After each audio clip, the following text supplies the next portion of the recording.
우리가 잘 아는 것처럼 오늘날처럼 교회에 대한 세상의 비판이 거세졌던 때는 없습니다. 오늘날이 가장 많은 비난을 받고 있고 가장 많은 손가락질을 당하고 있는 그런 시대인 것은 분명합니다. 물론 세상이 교회를 향한 비판에는 두 가지 측면이 있어요. 하나는 교회가 잘못한 것에 대한 지적일 수 있어요. 그것은 어떻게 보면 그런 비판은 우리가 하나님의 교회를 향해서 깨어 있으라고, 우리 자신을 되돌아보라고 하나님의 질책하시는 소리로 우리가 들을 수 있어요. 그러나 때로는 모든 비난이나 비판이 그런 것만은 아니에요. 때로는 하나님이 바라보시는 시각과 세상이 바라보는 시각이 같지 않기 때문에, 세상이 바라보는 시각과 하나님의 시각이 너무 다르기 때문에 그러기에 하나님의 뜻을 행하고 하나님의 길을 가고 있음에도 불구하고 세상이 교회를 향해서 비난하고 교회를 향해서 비판의 소리를 거세게 가할 수도 있다는 거예요. 여러분, 오늘 우리 시대의 교회를 보면서 어느 쪽이 더 강하다고 생각하십니까?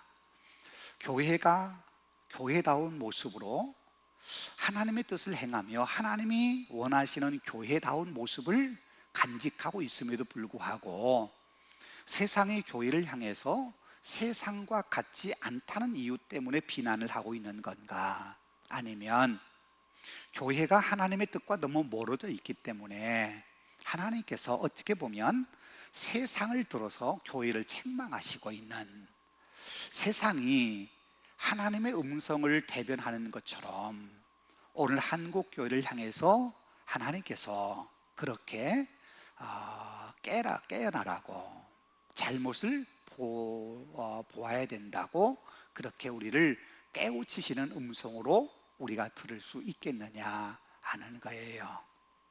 여러분, 말씀 들었던 것처럼 하나님의 시각과 교회의 시각이 같을 수도 있고 하나님이 바라보신 시각과 세상이 바라보는 시각이 같지 않을 수도 있어요. 참 안타까운 것 가운데 하나는 오늘 우리 시대를 향한 세상의 비판이 어쩌면 하나님의 비판의 소리처럼 들린다고 하는 게, 그게 우리에게 더 안타까운 모습이지요. 왜냐하면 교회가 교회됨의 모습을 상실하고 교회가 교회됨의 가치를 간직해야 되는데 교회됨의 가치 대신에 세상의 자본주의와 세상의 물질에 오히려 교회가 물들어가고 있는 모습이 많이 보여졌기 때문에 그런 교회로 하여금 세상의 가치를 따라 살지 말고 하나님의 가치를 따라 살려고 하는 그런 하나님의 비판의 소리로 우리가 들을 수밖에 없는 상황이 우리 앞에 있는 것이 사실이기 때문에 그래요. 그게 훨씬 더 많은 비중을 차지하고 있는 것 아닌가, 그런 우리의 생각을 해봐요. 여러분, 그러나 말씀드렸던 것처럼 교회가 하나님의 뜻을 행하고 있음에도 불구하고 하나님의 교회에 가기를 원하시는 길을 묵묵히 가고 있음에도 불구하고 세상이 교회를 향해서 비난할 수도 있어요. 세상이 바라볼 때 교회를 이해할 수 없을 경우에는 그런 모습들이 우리에게 있을 수 있어요. 초대교회 때도 그랬어요. 여러분, 우리 한번 성경을 한번 같이 읽어볼까요? 베드로전서 2장의 말씀 우리 한번 읽어보겠습니다. 베드로전서 2장입니다.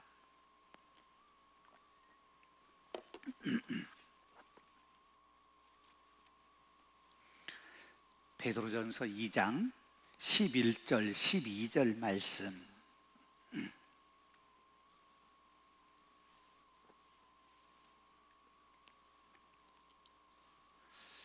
찾으셨으면 제가 한번 읽어볼게요. 한번 그 내용을 여러분 저희 한번 묵상해 보시기 바랍니다. 베드로전서 2장 11절 12절 말씀입니다. 사랑하는 자들아, 거루민과 나그네 같은 너희를 권하노니 영혼을 거슬러 싸우는 육체의 정욕을 치유하라. 너희가 이방인 중에서 행실을 선하게 가져 너희를 악행한다고 비방하는 자들로 하여금 너희 선한 일을 보고 오시는 날에 하나님께 영광을 돌리게 하려 함이라. 여러분요, 이 말씀의 배경 우리가 알아야 돼요.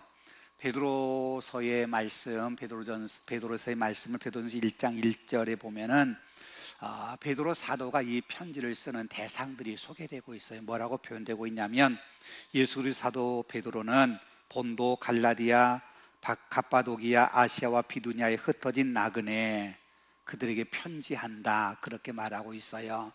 여기 나와 있는 본도, 갈라디아, 갑바도기아, 아시아, 비두니아, 이 지역은 요즘으로 말하면 터키 지역이에요. 터키 지역, 그 이베리아 반도 그쪽 지역에 당시에 이제 그런 구역이 나눠져 있는 그곳에 믿음의 사람들이 지금 흩어져 살고 있어요.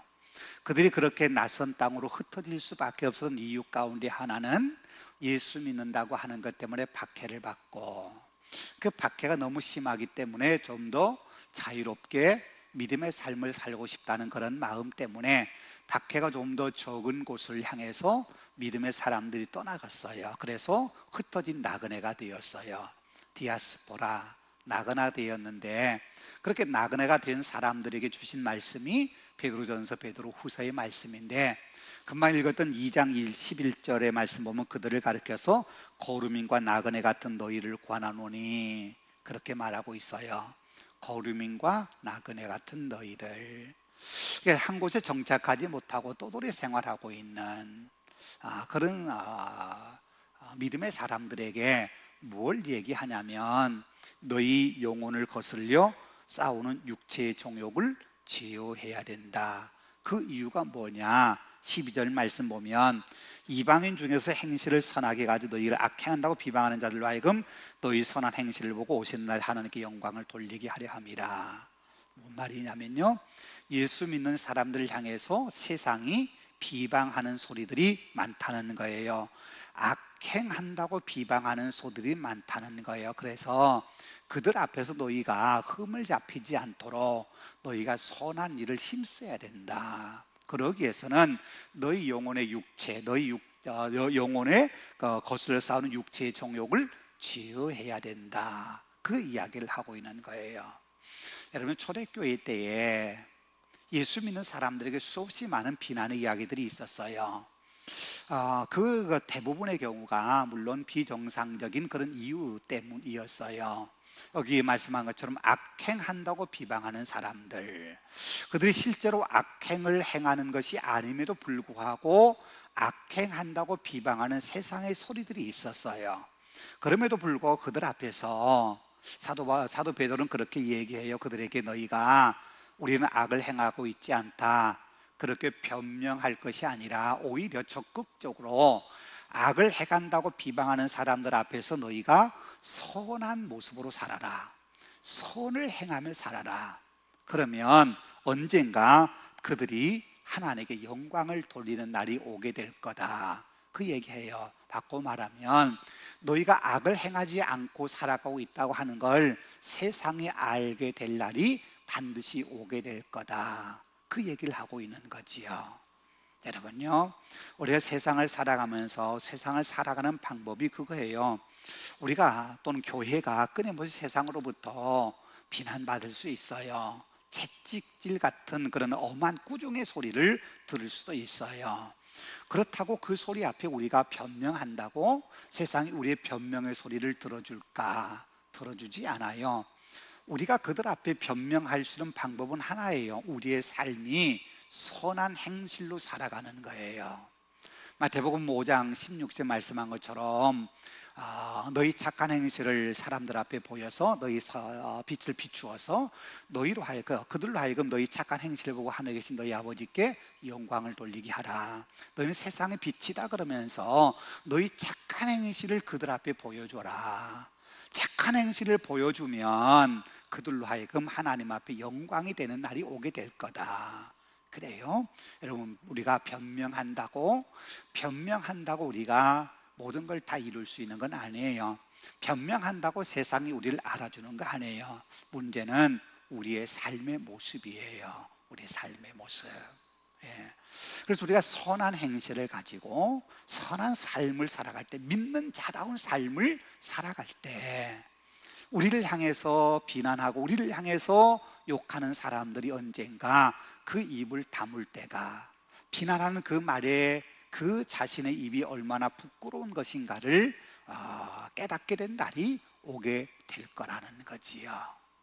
여러분, 우리가 지금 사도 바울에 대한 이야기를 우리 함께 공부하고 있는데요, 오늘 본문의 말씀으로 돌아가 보겠습니다. 사도 바울이 가이사라에 2년 동안 지금 구류되어 있었어요.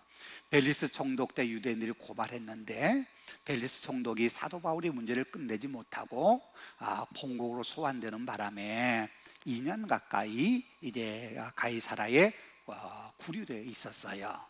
베스도 총독이 새롭게 이제 유다의 총독으로 부임하면서 유대 총독의 사역 임무를 시작할 때 유대인들로부터 강하게 저항받았던 게 뭐냐면 사도 바울을 사형에 처하게 해달라고 하는 그런 강력한 요구를 받게 돼요. 그래서 그 문제에 대해서 고민하던 베스도 총독이 예루살렘에서 왔던 대상을 비롯한 종교 지도자들의 이야기를 듣고 사도 바울의 문제를 함께 논의하다가 사도 바울이 결국은 자신의 문제를 더 이상 여기서 해결할 수 없다고 생각하고 가이사에게 상소를 하게 돼요.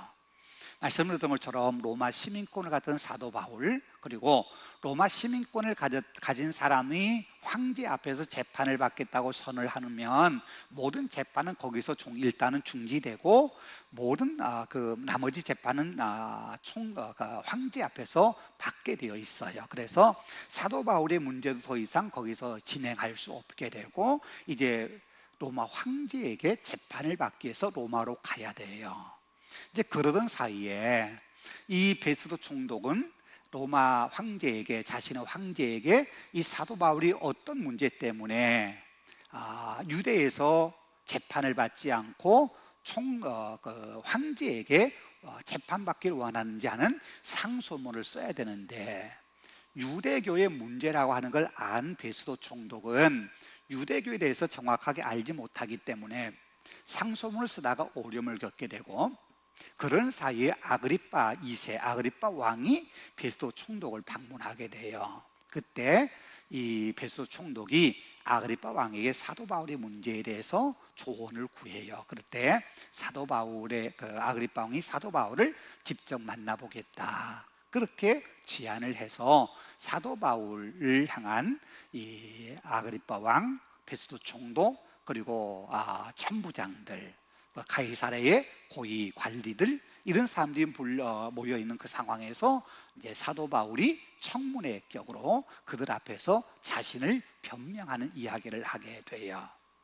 여러분요, 우리가 지금까지 쭉 읽었던 사도행전 26장의 말씀이 다 그 얘기고, 우리가 지난주 읽었던 말씀의 사도 바울 마지막 결론은 뭐였냐면, 사도 바울이 이야기를 듣고 있던 베스도 총독이 도저히 이해할 수 없는 말을 하고는 사도 바울에게 네가 너무 많은 지식을 갖고 있어서 그 많은 지식이 너로 하여금 정신 나간 소리를 하게 하는구나, 내가 미쳐가고 있구나, 그런 이야기를 할 때 사도 바울이 내가 미친 것이 아닙니다, 나는 온전한 정신입니다, 여기 있는 모든 사람들도 내가 결박된 것 외에는 모두가 다 나와 같이 되기를 원합니다.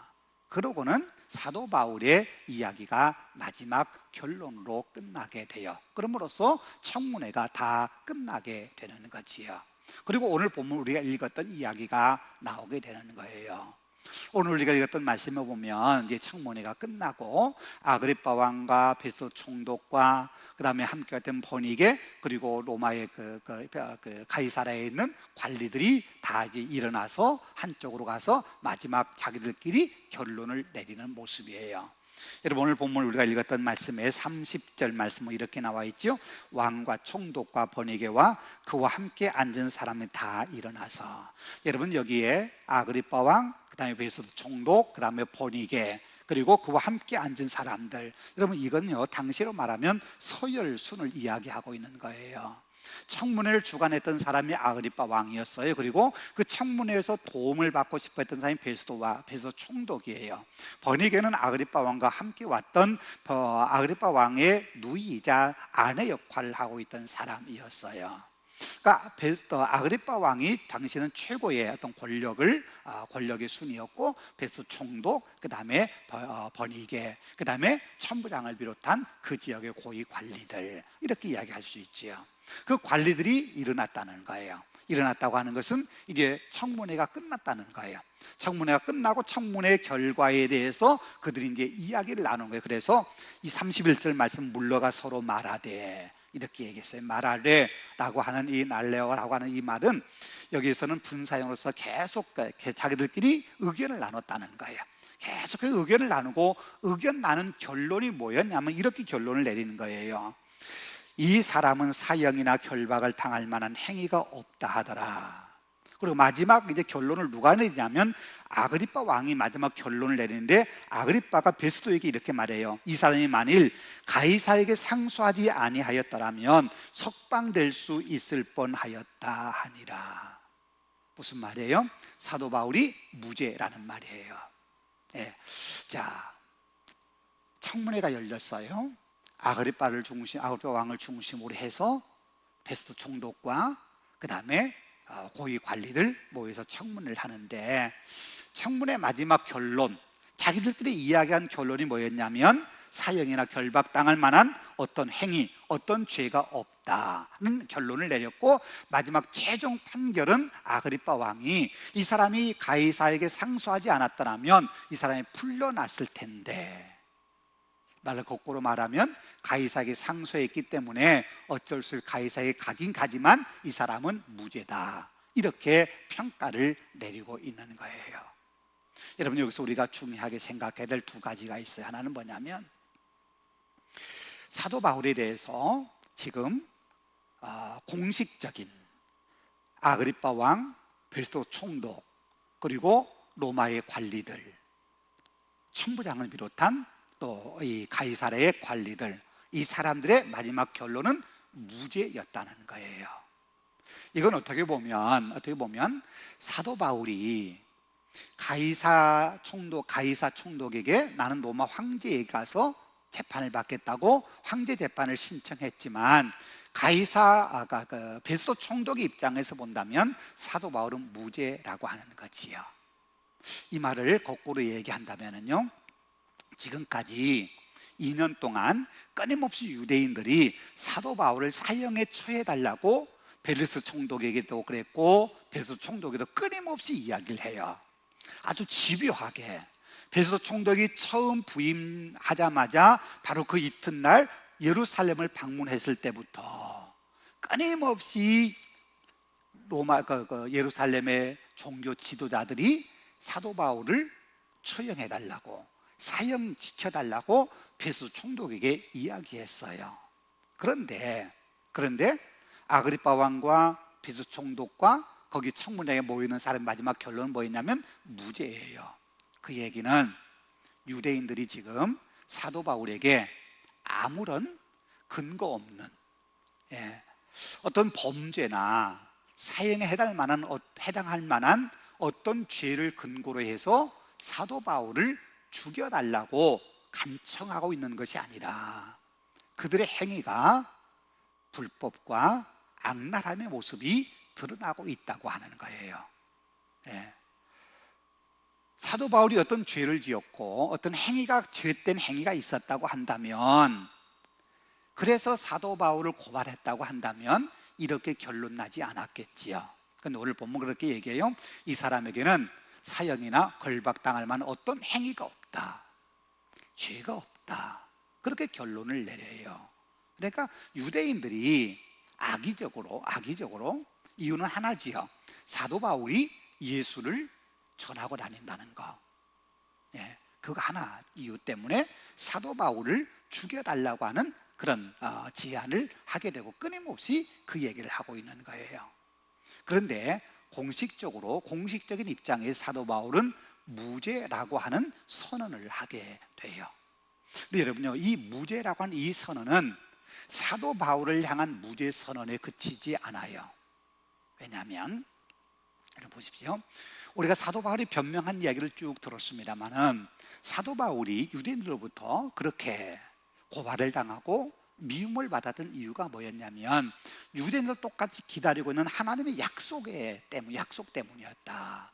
그 하나님의 약속이 예수 그리스도를 통해서 이루어졌고, 그 예수 그리스도가 자신에게 나타나서 자신을 종과 증인, 휘페레테스와 마르투스라고 하는 증인과 종과 증인으로 자신을 삼으셔서 자신은 거기에 순종하고, 그 부르심 앞에 자신은 순종하여 살았던 것뿐, 자신은 그 어떤 범죄도 없다고 하는 것을 사도 바울이 이야기하고 있거든요.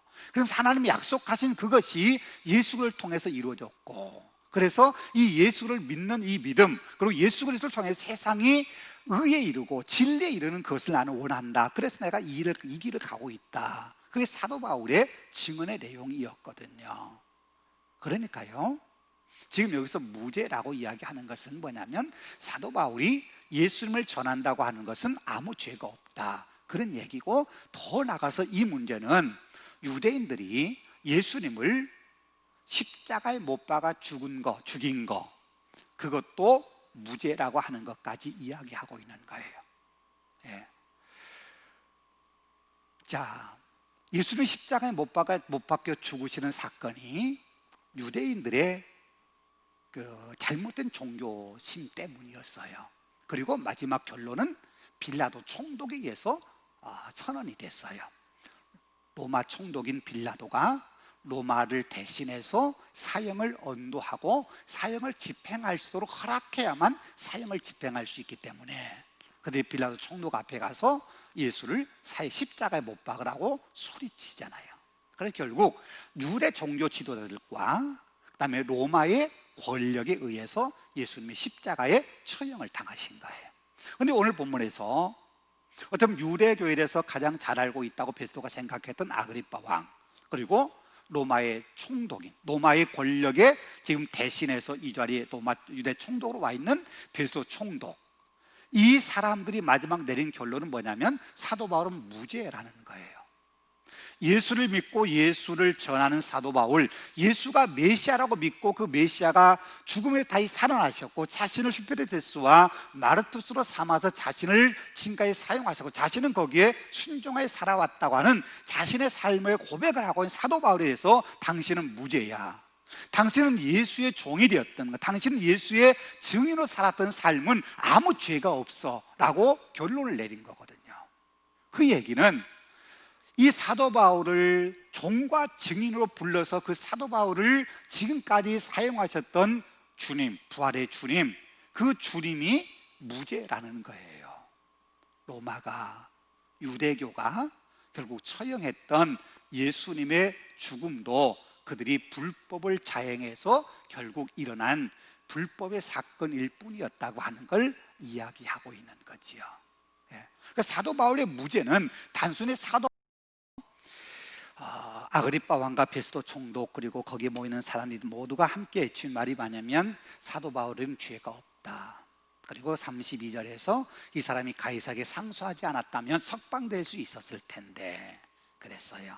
자, 이 말을 들은 사도 바울의 마음은 어떤 마음이었을까? 내가 괜히 가이사에게 상소했나? 내가 가이사에게 상소하지 않았다면 아그리빠 왕의 말처럼 내가 여기서 풀려날 수 있었을 텐데, 그런 생각도 할 수 있겠지요. 그런데 사도 바울은 그런 생각 안 했을 거예요. 여러분 보십시오.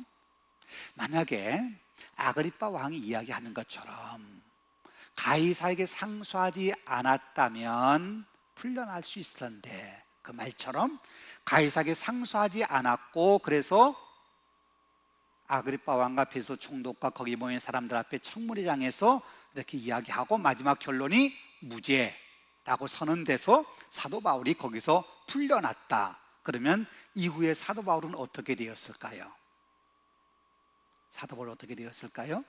자, 2년 전에 예루살렘에서 사도 바울이 가이사로 올 때에 가이사로 오게 된 이유가 뭐였냐면 밤중에 자기들이 모의하는 이야기가 있었어요.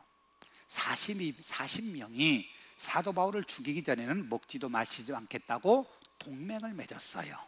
그래서 그 다음날 사도 바울을 산해린 공유로 불러오는 순간 길가에서 매복해 있다가 사도 바울을 죽이겠다고 하는 그 음모가 꾸며진 걸 알고, 그게 들통나서 밤중에 천부장이 470명의 군사를 대동해서 사도 바울을 가이사로로 급히 호송을 해서 사도 바울의 목숨을 지켜줬어요. 그 40명의 비밀 동맹을 맺었던 사람들, 그 사람들이 모든 걸 포기했을까요? 자, 가이사르에 지금 머물고 있는 베스 총독대에도요, 이 가이사라에 왔던 예루살렘의 종교 지도자들이 뭐라고 이야기하냐면, 사도 바울을 예루살렘에서 신분받게 해주십시오 라고 요청을 해요. 그 이유는 뭐냐면, 예루살렘을 오던 도중에 길가에서 사도 바울을 죽이겠다고 하는 음모를 꾸미고 있었다는 거예요. 지금도 2년 전이나 2년 후나 지금도 사도 바울을 죽이겠다고 음모를 꾸미고 사도 바울을 죽일 틈을 호시탐탐 노리고 있는 유대인들이 굉장히 많이 있는 상황이에요. 그런 상황에서 사도 바울이 무죄 선언을 받았다고 풀려난다면 사도 바울의 생명이 온전히 지켜질 수 있을까요? 어쩌면 가이사라, 지금 헤롯궁에 갇혀 있는데 헤롯궁에서 사도 바울이 풀려나는 순간 쥐도 새도 모르게 사도 바울을 죽이려는 사람이 득달같이 달려들었을 거예요. 그럼 사도 바울은 생명을 부지하지 못하고, 그가 그렇게 꿈꾸던 로마 제국의 심장부, 내가 로마도 보아야 하리라, 그렇게 이야기하고 로마에 가기를 그렇게 기도하고 준비했던 사도 바울의 모든 계획은 다 물거품으로 돌아가 버리고 말 거예요. 그런데요, 우리가 다음 주부터 보겠습니다. 사도행전 27장부터 보면 이제 사도 바울이 로마로 호송되어 가는 과정을 보는데, 백부장에 의해서 100명의 군사들과 함께 지금 사도 바울이 로마로 호송되어 가요.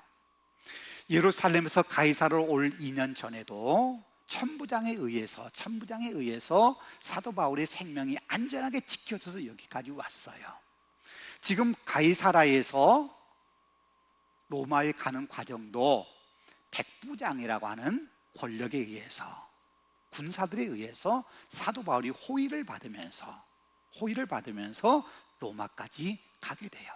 바꿔 이야기하면 그 사이에는 어느 누구도, 유대인들 어느 누구도 사도 바울을 죽이고 싶은 어떤 그런 마음에 막 속에 들끓어 오르는 사람이라 할지라도 사도 바울을 죽일 수 없는 상황이 된다는 거예요. 그렇다면 어느 게 더 나을까? 자, 결론은 무죄였어요. 사도 바울 무죄라고 이미 선언됐어요.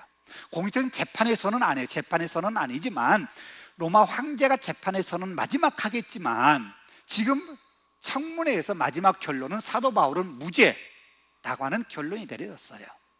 그렇다면 그 무죄 선언과 함께 사도 바울이 풀려나는 게 나았을까? 아니면 여전히 무죄 선언을 받았음에도 불구하고 억울하지만 사도 바울이 여전히 미결수이지만 죄수의 몸으로 로마까지 호송되어 가는, 그게 더 나을까? 여러분요, 지난주도 말씀드렸습니다. 지난 주일날도 말씀드렸습니다. 우리 그리스도인의 그 시각은 하나님이 바라보는 시각과 우리가 늘 거기에 맞추려고 노력을 해야 돼요. 그 시각이 긍정적인 시각이라고 지난주에 말씀을 드렸어요. 많은 사람들이, 어쩌면 세상의 사람들이 보는 시각의 관점은 외눈박이 시각이에요. 무슨 말이냐면, 내가 지금 눈에 보이는 현실만 바라보고 판단하는 거예요.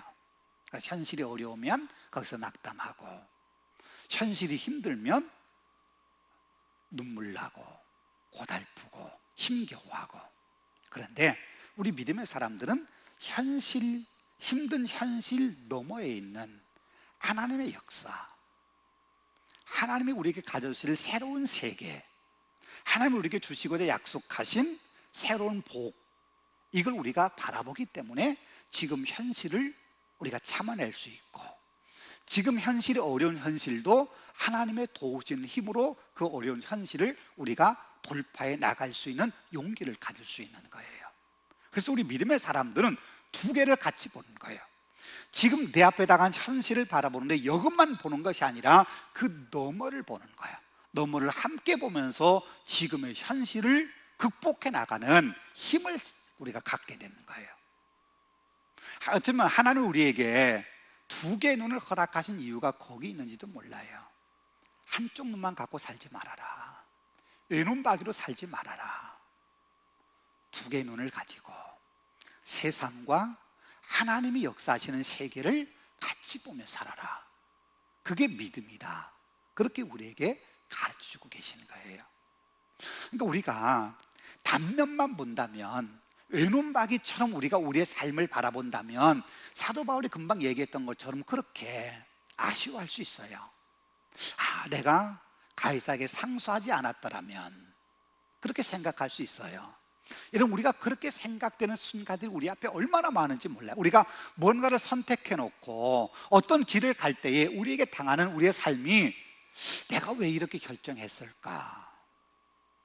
이렇게 하지 않았으면 오히려 더 나은 길을 내가 갈 수 있었을 텐데, 이렇게 현실이 내게 훨씬 더 유리하게 지금 펼쳐지고 있잖아. 그런데 나는 왜 그렇게 힘든 길을 내가 선택했지?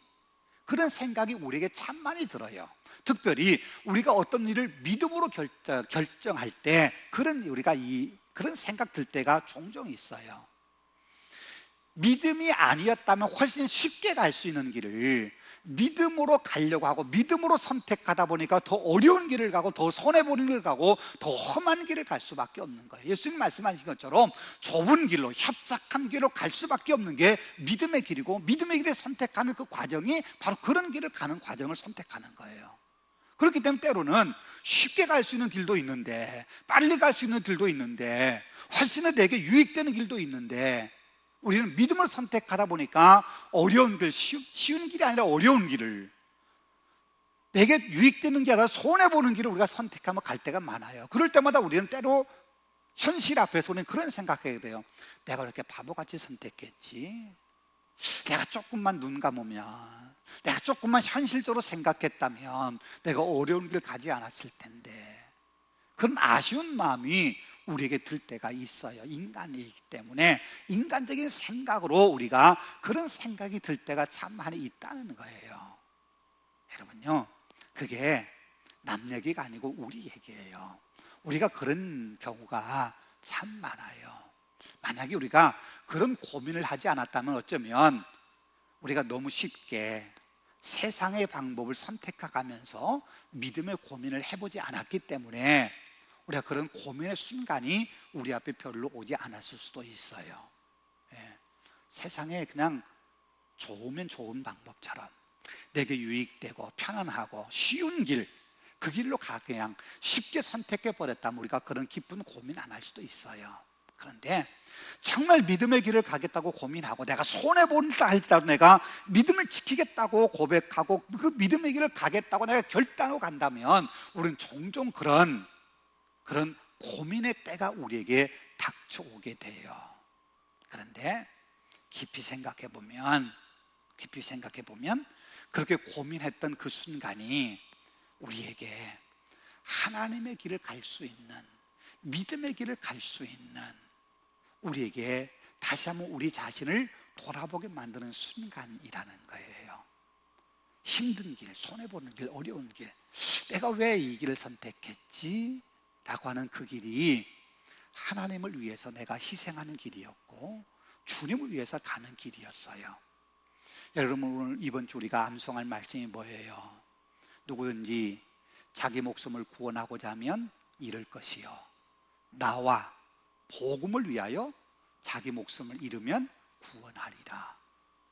누구든지 자기 목숨을 구원하고 싶은, 편안한 길 가고 싶지요.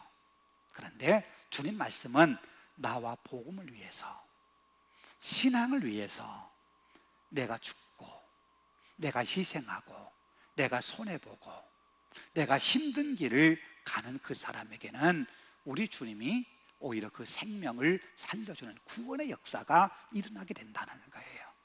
여러분, 그게 우리의 믿음의 삶이에요. 지금 사도 바울 입장에서 보면 무죄 선언한 것이 사실은 사도 바울에게 아무 의미가 없어요. 우리가 아는 것처럼 사도 바울이 예루살렘 이미 갈 때부터 수많은 사람들이 사도 바울에게 예루살렘 가지 마십시오, 어려움 당합니다, 결박당할 겁니다, 죽을지도 모릅니다, 그렇게 이야기를 사도 바울이 뭐라고 얘기해요? 나는 복음을 위해서 내가 받은 은혜의 길, 이 은혜의 복음을 증언하는 일을 마치려 하면은 내 생명을 조금도 귀한 것으로 여기지 않는다고 고백하며 갔잖아요. 죽는 거 두려워하지 않았어요. 결박당하는 거 두려워하지 않았어요. 사도 바울이 지금 원하는 건 뭐냐면 이 복음을 위해서 가는 길, 복음을 증언한 자신의 사명을 위해서 가는 길에는 목숨 걸고 가는 거예요.